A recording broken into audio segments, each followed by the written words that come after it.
The Oklahoma City Thunder got an impressive win against New York. The OKC Big Three seems to be legit, and they have the depth to pull it off. We'll talk about that and more on today's show.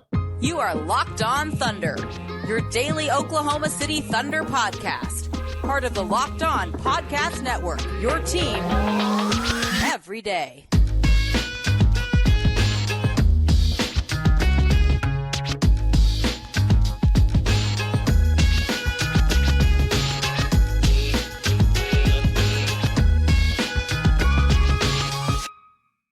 Let's get it going on the Locked On Thunder podcast, on the Locked On Podcast Network, your team every day. I am your host, media member, editor-in-chief over at thunderousintentions.com, Rylan Stiles. Follow me on Twitter at Rylan_Stiles. Follow the show on Twitter at LOThunderPod. Email the show, LOThunderPod@gmail.com. On today's show, brought to you by Prize Picks, we're diving into a very impressive win over New York. Oklahoma City has a big three. What to look forward to tonight in Denver, and how the Thunder have managed to really break through in the most difficult part of their schedule. So this game against New York, Mitchell Robinson, of course, out for the year, but beyond that, the Knicks just didn't have Jericho Sims, Jacoby Toppin, and Charlie Brown Jr. The Thunder were fully healthy. This was the second night of a back-to-back. Now, it was a home back-to-back, and the Thunder got to wrap things up a bit early against Minnesota the night before, but still a back-to-back against a really tough New York team who had the rest advantage. But in the midst of their toughest five-game stretch yet, the Thunder were able to pull off a win. And of course, the energy fluctuated a little bit, but ultimately the Thunder had a lot of gas left in the tank, which is what you would expect from the youngest team in basketball. But you look at this and really see the basketball maturity that the Thunder have. We talk a lot about their lack of experience. We talk a lot about their ages and how young they are. Rookies, second-year guys are really being relied on here, and not even guys who are in the prime of their careers yet. But at the end of the day, the Thunder have shown great basketball maturity to be able to control games and close games. So in a game in which you're on the second night of a back-to-back versus a good defensive team, and they have the rest advantage, and at times, admittedly, the Thunder's energy levels were down, they still were able to do enough to only have 3 lead changes all game, most of which happened in short order at the beginning of the first quarter. And only 2 times was this game tied. Again, mostly happening at the beginning of the game. The Thunder were still able to grow a 17-point lead, while New York never led by more than 2 points. To be able to control games like that and, keep your opponent at an arm's distance and be able to snap back into playing with high energy and into playing your style of basketball is the most impressive thing you can do.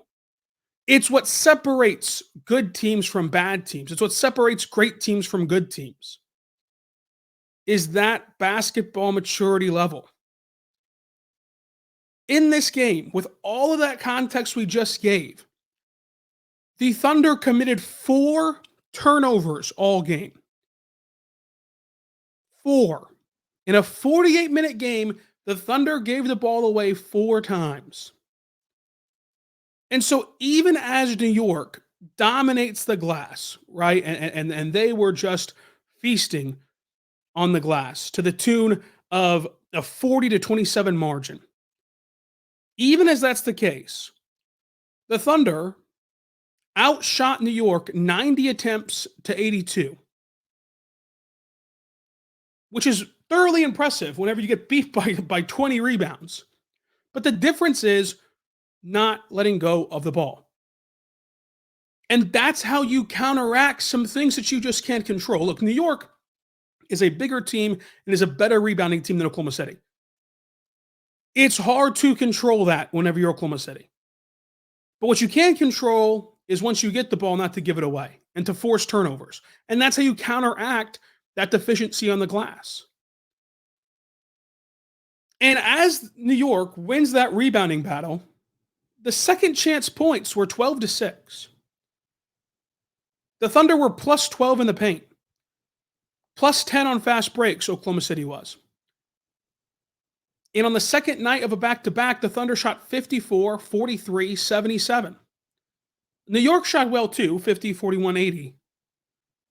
But to still have the legs and the juice to be able to make over half your shots and shoot 43% from three is wildly impressive. You know, Brunson played well with 24 points. Randall played well with 25 points. Emmanuel quickly killed it off the bench. But ultimately, Oklahoma City was able to get a blowout win. The Thunder had two 30-point scores. And in this stretch of games have shown that they're a legitimately good basketball team. And then the biggest reason why that they've shown that is their ability to deliver the kill shot in the fourth quarter. Even earlier this season, that fourth quarter was a danger zone. SGA starts on the bench, and it's the perfect time for the opponent to counterstrike. Offense wanes, scoring lulls, and all of a sudden, the lead either evaporates or the opponent's lead grows even further away. And you've got to pull off some heroic into the fourth quarter. And of course, that was the same verse as last year, where last year was even worse to start the fourth quarter. But as this season has gone on, and as these players have gotten more reps, have gotten more comfortable, and have defined their roles, you've seen the beginning of the fourth quarter. In the toughest stretch of the season so far for Oklahoma City, you've seen that beginning of the fourth quarter turn on its head and be an advantage for Oklahoma City, where not only can you maintain leads, but you can build on leads. And SGA returns to a 7-point cushion, and your MVP caliber player can just simply come in and close out the game. And what's been so exciting to see about this stretch is, along with SGA, Jalen Williams has been closing out the games. He's been hitting the big shots. He's been splashing in the daggers where the other team calls a timeout and just waves the white flag. The Thunder have three players who you can trust to go get a bucket, who you can trust to get to their spots, who, if they're on the court, you feel like you can score. And a credit to Mark is that there is hardly ever a moment where there's only one of them on the court. There's typically always two of them on the court of the three. And that's what helps elongate this depth, elongate this game for Oklahoma City, and allows them to knock off these tough opponents, even on the second night of a back-to-back. So coming into this 5-game stretch, this was the toughest 5-game stretch of the year for Oklahoma City. It was the Clippers, Lakers, Wolves, Knicks, Nuggets. We are about to head into the last game of this 5-game stretch, watching this team and evaluating this team. And the worst that they can do is 3-2. And the best that they can do is 4-1, and a 4-1 in which that one loss came when the Lakers just could not miss a shot, and the Thunder could not hit water out of a boat in the middle of the ocean, and they still were competitive. We've been pushing and pushing and pushing the can down the road when evaluating this team, waiting for the other shoe to drop. And it's not going to. This Thunder team is legit. This Thunder team can compete with anyone. And this Thunder team has the basketball maturity to win big games on the road, win big games at home, and really surprise and shock the NBA world. Coming up, let's talk SGA. Let's talk J-Dub's career high, Chet Holmgren, and more on today's Locked On Thunder podcast. But first, I want to say right now, my good friends over at eBay eBay Motors. Folks, eBay Motors has the guaranteed fit for your vehicle, but they're also partnering with our good friends Locked On Fantasy Basketball host Josh Lloyd, and he's going to bring you the fantasy picks each week all season long. So no matter if you're prepping for a daily draft or scouting the waiver wire or whatever you're looking at, your players, they're going to be guaranteed to fit your roster with our help from Josh Lloyd. So here are his eBay guaranteed fit fantasy picks of the week. Dante Exum, Jaden Ivey, Isaiah Hartenstein, Jalen Johnson, and Taurean Prince. I really like Dante Exum. Jason Kidd has put him in there when he's healthy, and the Mavs have been planning on starting Exum at times, and his shooting has been really enticing for your fantasy team. So check it out today, and also check out Locked On Fantasy Basketball as they help guide you to a fantasy championship, and eBay Motors helps guide you to the championship parts to keep your ride or die alive. So make sure you check it out with your vehicle. Over 122 million parts to choose from. Your number one ride or die. You can make sure your ride stays running smooth with brake kits, LED lights, roof racks, bumpers, and whatever your baby needs to keep on going. eBay has it for you with the guaranteed fit. It's guaranteed to fit your ride the first time, every time, or your money back. Plus, at these prices, you're burning rubber, not cash. Keep your ride or die alive at ebaymotors.com. eBay Guaranteed Fit is only available in U.S. Customers. Eligible items only, and exclusions do apply. We're back on the Locked On Thunder podcast, on the Locked On Podcast Network, your team every day. Thank you so much for making us your first listen every single morning, every single day. We're here for you, talking Thunder basketball. What a time it is for Thunder fans. You can also check out Locked On Sports Today. It's the first ever national 24/7 live stream of all of the national stories, all of the leagues that you know and love, and it's the local experts covering them for you, so you can be well informed all throughout the day on the biggest stories in sports. But this is a great time to be following along with the Thunder, so make sure you subscribe to Locked On Thunder on YouTube and any other place you get your podcast from, totally for free. And we're here for you every single day talking Thunder basketball, including tonight after the Denver game. But how can you look at this Thunder team and not get excited? 2 30-point scores. Both of them have 36 points. SGA had 30 points through 3 quarters. 8 assists, 7 rebounds, 2 steals, 2 blocks, a turnover, 8 for 9 at the line, 2 for 5 from deep. SGA is able to score 36 points on 56% shooting, and that wasn't the best line. Because J-Dub had 36 points on 76% shooting from the floor. This is a wildly efficient basketball team who plays the game together. You've seen it. Even if you've only watched the NBA through the prism of the Thunder since they've been here, you've seen the opposite side of that spectrum, where you have a good collection of talent, you have a good collection of players, but they don't play with any sort of flow. They don't play with any sort of connectivity or offense. They just pass the ball one to another, possession by possession, and just see what happens. Just see if each other can bail each other out and play your turn, my turn basketball. But instead, you've got this amazing collection of talent that works together on all cylinders. They all end up still getting these gaudy numbers, 2 36-point scores, but it's done so much more efficiently, and it allows you to really throttle out the opponent. But SGA, 36 points, 8 assists, 7 boards, 2 steals, 2 blocks. A plus 12 in this one, getting it done on both ends. One of the biggest keys for SGA is his creativity as a passer. He sees the floor so well that he can see the way the defense is aligned and where the help's coming from. And in the midst of a spin move, just pop the ball out to the right player, right where they need it to get the shot off quickly before the defense can adjust. He can get it done with these jump passes in the air. He can get it done out of post-ups.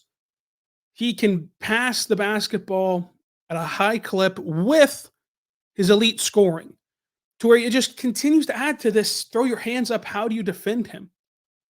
He hit a couple step back threes in this one. If those ever go down consistently, then you're talking about the undisputed best scorer in the sport because of how efficient he is and the amount of points he can just rack up in a hurry. I think that he uses his length better than any player in the NBA to shield off defenders and to outstretch that arm to the rim for an easy bucket to where you just can't touch it's like whenever you have a little kid trying to take the ball away from you, and you're out there playing with your cousin or your son or something, and you just hold the ball up and they jump and jump, try as they might, they can't get the ball. And that's what he's able to do with the length that he has when going to the rim. He is just so impressive scoring through traffic and creative on the fly. The ad-lib ability of him to score was highlighted by this one play in transition where he gets the rebound, he's racing down the floor, and then all of a sudden he just stops and pops a jumper at the free throw line over Jalen Brunson.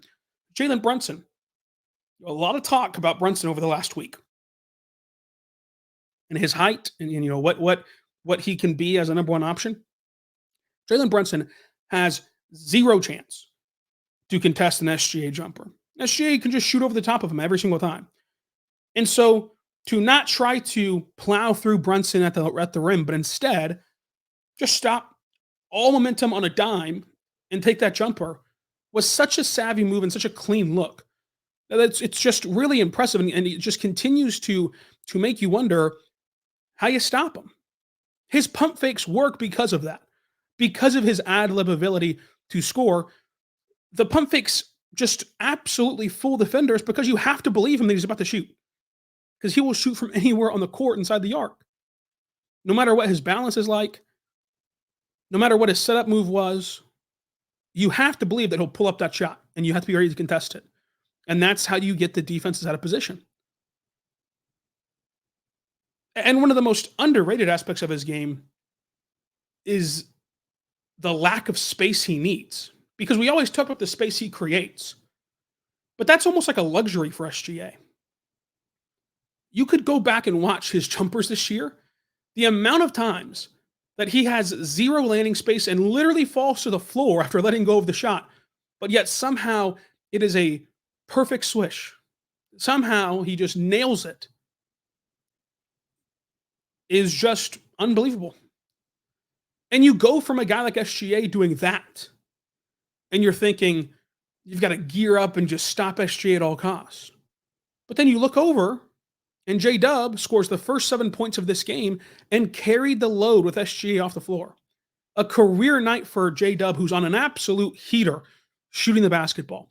He shot 76% from the floor, 5 for 5 shooting from three, 5 for 7 at the free throw line, 36 points, 3 assists, 1 steal, 1 block. And there's so many ways to go about this with J-Dub, but I think that the most important part is how he's so far improved.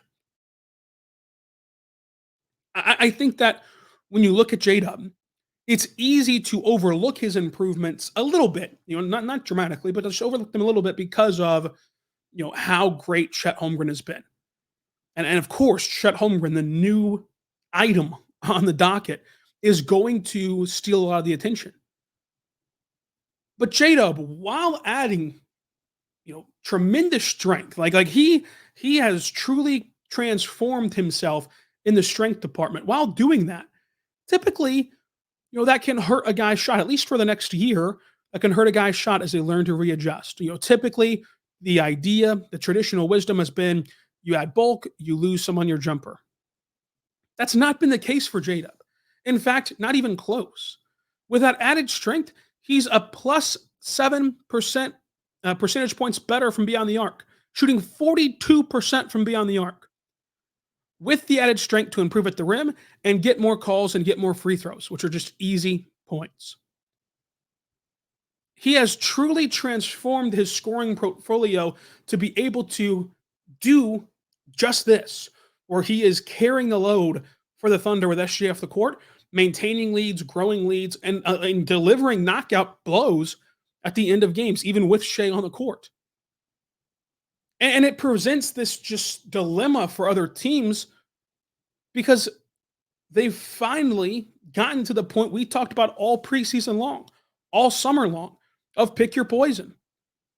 Go ahead and load up to go defend SGA. He'll just swing it to J-Dub. Go ahead and react to J-Dub. He'll just swing it to Chet. And you're never going to be a step ahead of this Thunder team. You're never going to be able to limit everyone.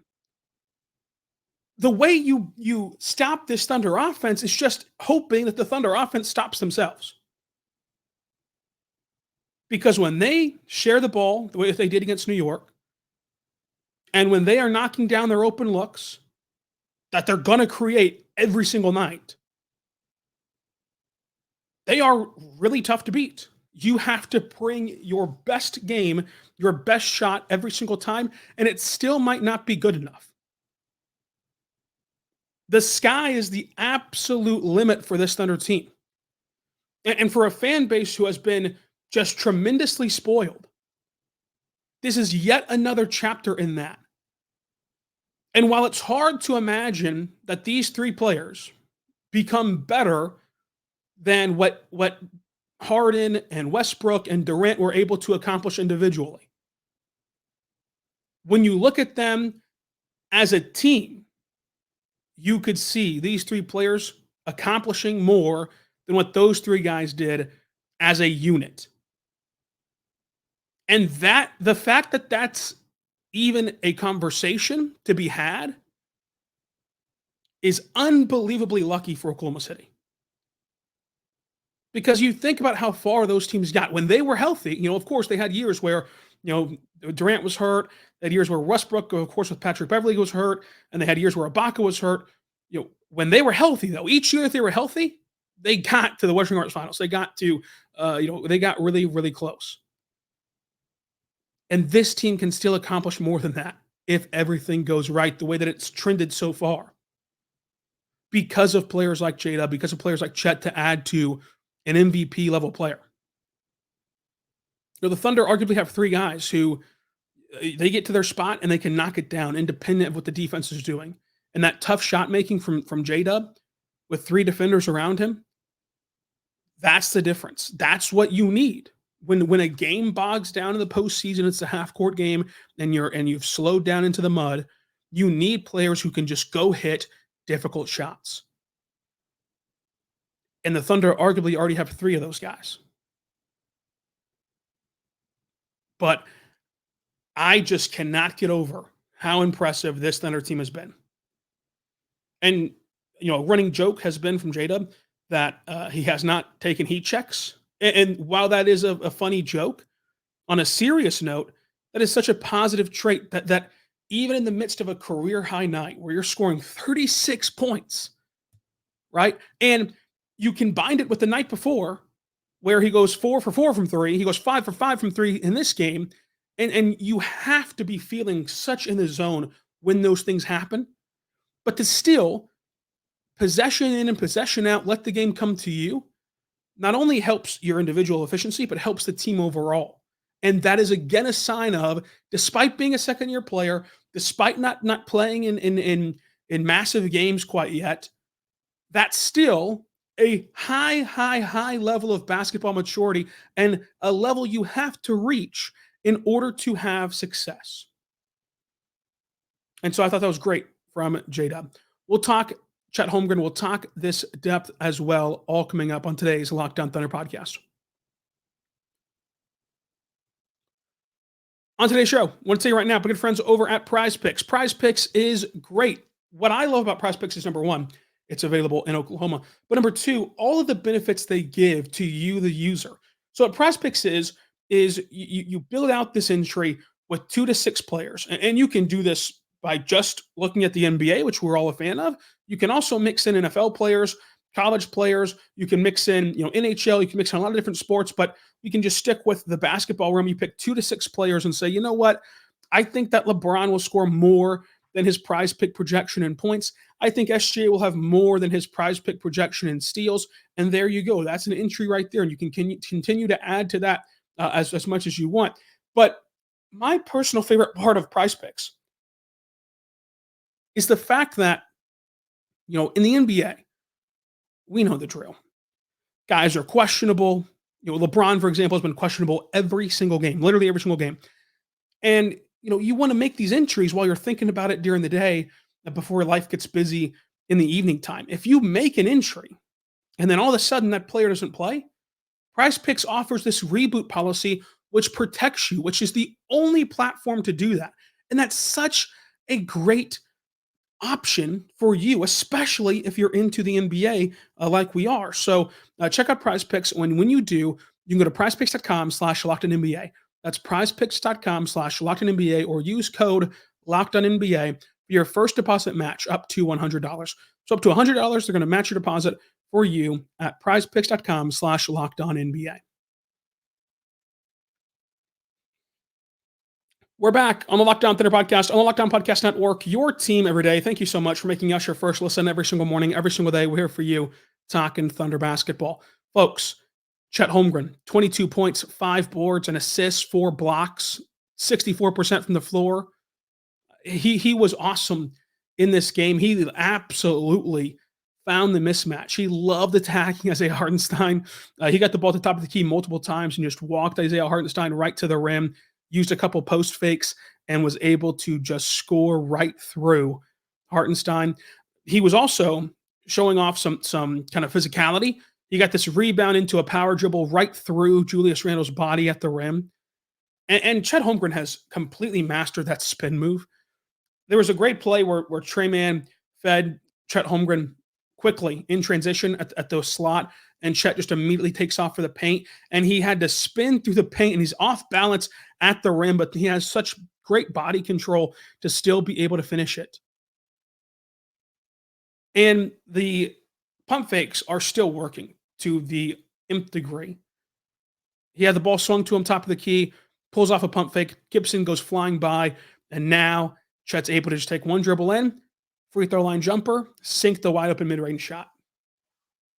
In a game where Chet had 4 blocks, 5 boards, and 22 points, he's third on the billing. That's how impressive this Thunder team is. Kenny Hustle played really, really, really good defense on Julius Randle. Knocked down a 3. He had a savvy fast break where he was able to run the break and wait till the very last second. He was literally in the restricted circle before he passed it off to Cason Wallace, because that forced the defense to commit to Kenny Hustle and generates a wide open layup for Cason Wallace. 2 steals and a rebound for him. Really good off the bench.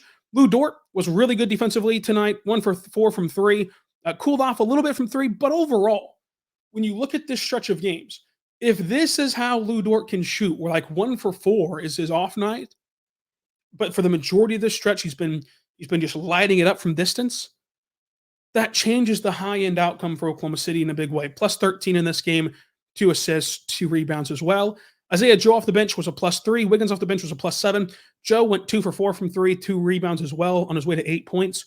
Wiggins, right place, right time. I really loved him floating to the dunker spot and using him there in that dunker spot. 5 points, 2 assists for him. And then Josh Giddey, I think, really helped the Thunder off the on the glass. 6 rebounds, 2 assists, 7 points, only on 1 missed shot, 2 blocks. This has been a good stretch of games from Giddey. Really been about 3 good games from him. Taking on Denver, though, that is a tough matchup for Josh Giddey. I'm so fascinated to see kind of how he operates tonight against Denver. No Aaron Gordon, though, should help alleviate some of that pressure and alleviate some of that difficulty. But still, this is a really good Denver team that has given him fits really throughout his career, but especially this season. You saw it in their last game. Trey Mann got minutes to start the second quarter. I thought Trey Mann did a much better job of communicating on both ends, especially kind of communicating defensively. And I thought that he understood positioning better and spacing better than he has in his previous reps. But then it was kind of the same song and dance for Trey Mann, different verse, same as the first.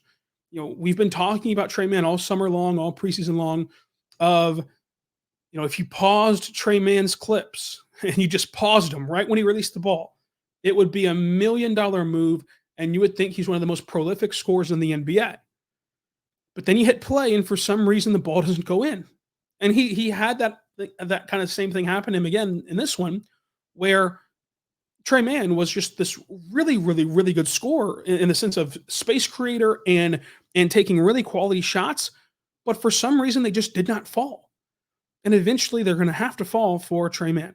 MVP of this game is going to be J-Dub, of course. J-Dub was awesome in this game, along with, of course, SGA. So Denver's up next. On the road, Jay Will is questionable. He left the game early with a hip injury. Oos and Keontae Johnson are both with the G League still. They play tonight in Oklahoma City against Maine. And then for the Nuggets, it's interesting to see that, Reggie Jackson is probable. MPJ is questionable. So there's potentially no MPJ and no Aaron Gordon in this one, which would be a huge swing for OKC.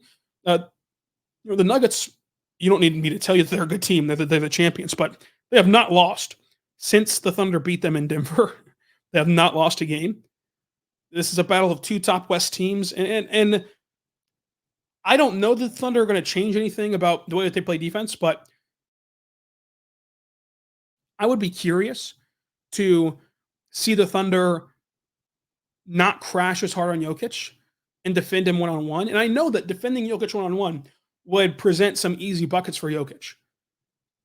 But when you crash on him and you show him so much attention, he can just so easily pick you apart and with his passes and find the open man and get some wide open shots.